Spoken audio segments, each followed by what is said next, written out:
जो हमारा टॉपिक है that is tools and equipments या आर्टिकल्स जो हम हॉस्पिटल में यूज करते हैं during the time of surgery, during the time of any operation या फिर कोई भी प्रोसीजर्स जो हॉस्पिटल में हम पेशेंट को शिफ्ट करते हुए यूज करते हैं या फिर पेशेंट को वार्ड से आईसीयू में, आईसीयू से वार्ड में during the time of shifting हम क्या यूज करते हैं वो हमारे टूल्स रहते हैं। या हम during the time of surgery या जब ओटी हो रहा है उस टाइम पे हम उस सर्जरी में कौन से आर्टिकल्स यूज करते हैं वो सब हमारे टूल्स इक्विपमेंट्स में आता है। और during the time of treatment हम क्या क्या चीजें यूज कर रहे हैं वो सब हमारे टूल्स एंड इक्विपमेंट्स में आता है।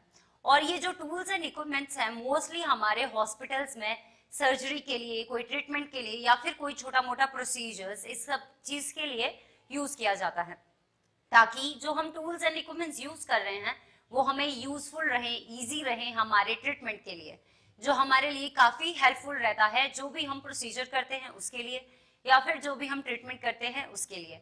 और ये हमारे लिए इजी भी रहता है ताकि हम इजीली जो हमारा प्रोसीजर है वो कर सकें। अब जो हमारा टूल्स और इक्विपमेंट्स या आर्टिकल्स हैं ये सब हमारे पास काफी ज्यादा हैं।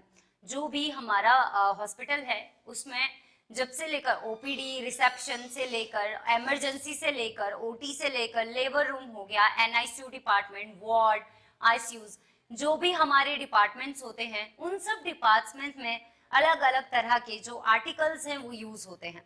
तो उन डिपार्टमेंट में जो आर्टिकल्स यूज होते हैं वो मोस्टली इसी चीज के लिए यूज किए जाते हैं जब कोई प्रोसीजर होता है।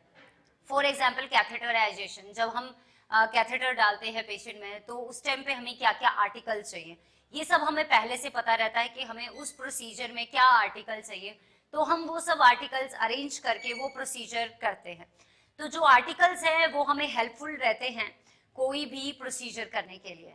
तो जैसे हमारे आर्टिकल्स, फॉर एग्जाम्पल अगर कोई पेशेंट एम्बुलेंस से आता है तो with the help of stretcher आता है, तो एक तो हमारा आर्टिकल हो गया स्ट्रेचर। तो स्ट्रेचर हमें क्या कर रहा है, पेशेंट को शिफ्ट कराने में हेल्प कर रहा है। जो स्ट्रेचर है वो पेशेंट को एम्बुलेंस से लेके आता है, इमरजेंसी वार्ड में छोड़ देता है। इमरजेंसी में हमारे पास पेशेंट को लाया जाता है, उसके बाद उसको बेड पर लेटाया जाता है जिसको हम पेशेंट बेड बोलते हैं।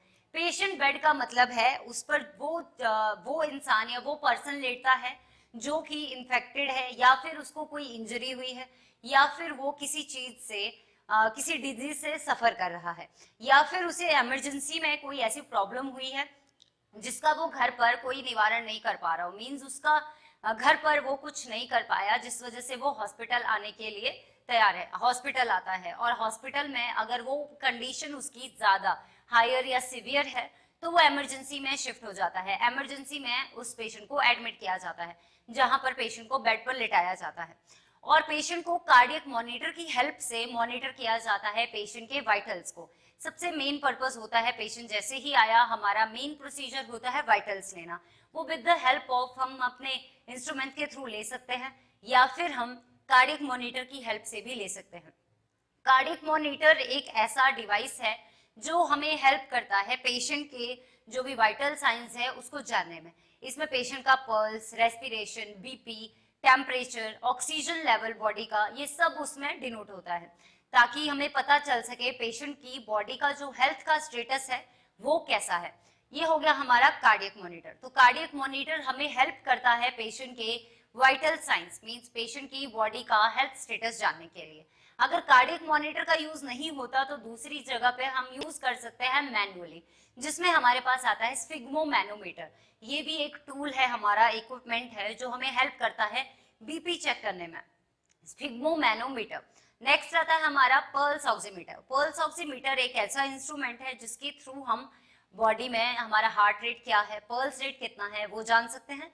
और second one that is oxygen level, हमारी बॉडी का ऑक्सीजन सैचुरेशन लेवल कितना आ रहा है वो with the help of pulse oximeter हम देख सकते हैं। Next is thermometer. थर्मोमीटर हमारे पास डिजिटल और मैनुअल दोनों आते हैं। मैनुअल में मरकरी वाला हम मोस्टली यूज करते हैं ताकि हम बॉडी का जो टेम्परेचर है, बॉडी का टेम्परेचर कितना है वो जान सके कि पेशेंट को फीवर तो नहीं है, अगर फीवर है तो कौन सा फीवर है, लो ग्रेड, हाई ग्रेड, कौन सा फीवर है। तो इस चीज के लिए हम थर्मामीटर का यूज करते हैं। नेक्स्ट हमारा आता है ग्लूकोमीटर। ग्लूकोमीटर यूज होता है to identify the sugar level, glucose level in our body. Patient की बॉडी में ग्लूकोज का लेवल कितना है ये जानने के लिए हम ग्लूकोमीटर का यूज करते हैं, उसको हम ग्लूकोमीटर कहते हैं। ये था हमारा वाइटल्स का। आफ्टर दैट पेशेंट जब उसको हम वाइटल चेक करते हैं तो उसके बाद डॉक्टर्स भी देखते हैं कि पेशेंट की कंडीशन क्या है।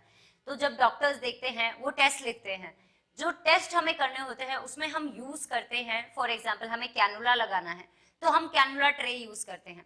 अब ट्रे भी हमारे पास एक टूल है, इसमें small tray, large tray, medium tray, इस तरह से हमारे पास डिफरेंट काइंड ऑफ ट्रे आती है जिसमें हम अपने प्रोसीजर के जो भी आर्टिकल्स होते हैं उनको प्लेस करते हैं। अब उस ट्रे में हमारे पास क्या क्या आ सकता है, कैनुला होगा, कैनुला भी हमारा एक टूल है, इंस्ट्रूमेंट है जिसकी हेल्प से हम पेशेंट की बॉडी में इंजेक्शंस या फिर आईवी फ्लूइड जो है पुट करते हैं। कैनुला की हेल्प से हमारा जो भी आईवी फ्लूइड होता है, आईवी इंजेक्शंस होता है, वो पेशेंट की बॉडी में जाता है जो हेल्प करता है पेशेंट के ट्रीटमेंट में। और हमें ब्लड सैंपल भी लेना होता है पेशेंट का, तो ब्लड सैंपल हम जब लेते हैं तो उसके लिए हमें एक सिरिंज की हेल्प लेनी पड़ती है। तो हमारे जो हॉस्पिटल है उसमें सिरिंजेस भी अलग अलग तरह की होती है, 5 ml, 10 ml, 20 ml, 50 ml। There are many kind of syringes और अलग अलग सिरिंज का अलग अलग यूज होता है। तो इसी तरह से हम सिरिंजेस का भी यूज करते हैं। और ब्लड सैंपल में हम अगर बात करें तो हम 5 ml की सिरिंज भी ले सकते हैं, 10 ml की सिरिंज ले सकते हैं, बट भी हम यूज करेंगे जो नीडल होगी वो 5 ml की। इसमें हम ब्लड सैंपल लेते हैं। तो जब हम ब्लड कलेक्ट करते हैं तो आफ्टर दैट हमें जिसमें कलेक्ट करना होता है, जिसमें हमें डालना होता है, उसको बोला जाता है ब्लड सैंपल वायल या फिर sample collection vial. Sample collection vial में ब्लड डाला जाता है और लेबोरेटरी में सेंड कर दिया जाता है टू आइडेंटिफाई द ब्लड का जो चेकअप होता है उसके लिए कि ब्लड में क्या क्या इन्फेक्शन है या फिर ब्लड की जो वैल्यूज हैं उसमें सीबीसी, कंप्लीट ब्लड काउंट, उसमें कितना लेवल्स है, हीमोग्लोबिन का क्या लेवल है, प्लेटलेट कितने लेवल पे है, नाइट्रोजन, ऑक्सी, ये सब हम चेक करने के लिए ब्लड सैंपल भेजते हैं। तो जिसमें ब्लड सैंपल कलेक्ट किया जाता है that is sample collection tube, उसको हम लेबोरेटरी में भेजते हैं। तो इस तरह से ये कुछ कुछ आर्टिकल्स हैं जो हम यूज करते हैं। अब नेक्स्ट हमारे पेशेंट के लिए, पेशेंट को कंफर्ट फील करवाने के लिए हम कुछ टूल्स यूज करते हैं, इक्विपमेंट्स यूज करते हैं। फॉर एग्जांपल पिलो या एयर कुशन यूज कर सकते हैं हम पेशेंट को रेस्ट देने के लिए। पेशेंट के लिए बैक रेस्ट का यूज कर सकते हैं हम, या फिर कुशंस का यूज कर सकते हैं हम। प्रॉपर ब्लैंकेट प्रोवाइड करवाते हैं पेशेंट को। ये सब है पेशेंट के जो कंफर्ट डिवाइसेस होते हैं। फुट रेस्ट आता है पेशेंट के लिए। ये सब हम पेशेंट की कंफर्टेबल पोजीशन या फिर कंफर्ट प्रोवाइड करवाने के लिए ये सब चीजें हम यूज करते हैं। अब नेक्स्ट आता है हमारे पास, आफ्टर दैट जो पेशेंट हमारे वार्ड में है या आईसीयू में है तो पेशेंट के पास क्या क्या चीजें और हो सकती हैं। अब अगर पेशेंट वार्ड में है फॉर एग्जांपल, तो जैसे मैंने बोला कंफर्टेबल डिवाइसेस होंगे उनके पास, और उसी के साथ में पेशेंट के साथ जो होता है एक ट्रॉली आई जाती है जिसको कहते हैं पेशेंट ट्रॉली। पेशेंट ट्रॉली एक ऐसी ट्रॉली है जिसमें पेशेंट की सारी मेडिसिन रखी जाती हैं या फिर पेशेंट का जो पर्सनल कुछ इक्विपमेंट्स होंगे उनको भी प्लेस कर दिया जाता है। लेकिन mostly this is used for only the medicine को रखने के लिए, जो पेशेंट को मेडिसिन चल रही हैं उन चीजों के लिए इस ट्रॉली का यूज किया जाता है। और उसके बाद आता है हमारा कार्डियक टेबल। कार्डियक टेबल एक ऐसा टेबल है जो हेल्प करता है पेशेंट को खाना खाने में, प्लेट रिप्लेस करने में, या फिर during the time of any procedure we can also use cardiac table to help in our procedure. And next one, IV stand. IV stand एक ऐसी चीज है जो एक ऐसा स्टैंड है जिसके थ्रू हम आईवी इंजेक्शंस या फिर फ्लूइड पेशेंट को देते हैं थ्रू आईवी सेट जो पेशेंट के कैनुला में लगता है। कैनुला जैसे मैंने पहले भी बोला कि एक ऐसा डिवाइस है जिसके थ्रू हम इंजेक्शंस पेशेंट को प्रोवाइड करवाते हैं या फिर कोई फ्लूइड प्रोवाइड करवाते हैं। तो आईवी स्टैंड के थ्रू हम क्या कर सकते हैं, जो भी हमारी आईवी बॉटल्स हैं हम उनको हैंग करते हैं और with the help of IV set हम कैनुला में कनेक्ट करते हैं। तो वो हो गया हमारा आईवी सेट। जो आईवी सेट है उसको भी हमारा तरीका होता है प्लेस करने का। अगर पेशेंट के राइट साइड पे कैनुला है तो हमें राइट साइड में प्लेस करना होता है। अगर लेफ्ट साइड में कैनुला लगा है तो हम आईवी जो स्टैंड है उसको लेफ्ट साइड में प्लेस कर सकते हैं। नेक्स्ट आते हैं जो पेशेंट मोबाइल नहीं कर सकते, मींस जो चलने में थोड़ा असमर्थ है, जिनको चलने में कोई प्रॉब्लम है या फिर कोई फ्रैक्चर हुआ है, तो ऐसे पेशेंट को हम ऐसे ऐसे कंफर्ट डिवाइसेस प्रोवाइड करवाते हैं जिसकी हेल्प से वो वॉक कर सकते हैं, थोड़ा बहुत चल फिर सकते हैं, थोड़ा बहुत मोबाइल हो सकते हैं। हम पेशेंट को एम्बुलेट करते हैं with the help of walker, with the help of cane, crutches या फिर व्हील चेयर के थ्रू। व्हील चेयर भी बहुत सपोर्टिव रोल प्ले करती है। जो व्हील चेयर है उससे हम पेशेंट को मूव कर सकते हैं, शिफ्ट कर सकते हैं one place to another place, या ward to ICU, ICU to ward, जो भी है उसमें व्हील चेयर जो है हमारा मेन रोल होता है पेशेंट को शिफ्टिंग के लिए। और नेक्स्ट हमारे आता है जैसे क्रचर। क्रचर हम मोस्टली पैरालाइज पेशेंट में यूज करते हैं ताकि वो इजीली मूव कर सके, मोबाइल हो सके। और जैसे किसी पेशेंट को फ्रैक्चर हुआ है या कोई सर्जरी हुई है या कोई एज पेशेंट है जो वॉक नहीं कर सकता, तो with the help of walker हम क्या करते हैं, पेशेंट को वॉकर की हेल्प से वॉक करवा सकते हैं। तो मेक श्योर जब आपका पेशेंट वॉकर की हेल्प से चल रहा है तो हम क्या करेंगे, पेशेंट के साथ में जरूर खड़े रहेंगे, because they are are responsibilities. तो हमें जब भी हम पेशेंट को वॉक करवाएंगे with the help of walker, तो हम उनकी हेल्प खुद से करेंगे।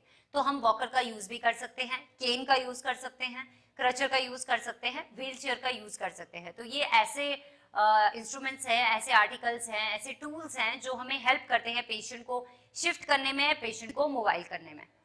नेक्स्ट हमारा आता है ऑक्सीजन मास्क। ऑक्सीजन मास्क या ऑक्सीजन सिलेंडर। ऑक्सीजन सिलेंडर एक ऐसी चीज है जिसके थ्रू पेशेंट को ऑक्सीजन प्रोवाइड करवाई जाती है, और इसमें हम फ्लो मीटर के थ्रू ऑक्सीजन लेवल चेक करते हैं, कितना लेवल होना चाहिए, उतने लेवल से हम पेशेंट को ऑक्सीजन प्रोवाइड करते हैं। ऑक्सीजन सिलेंडर में ऑक्सीजन रहती है।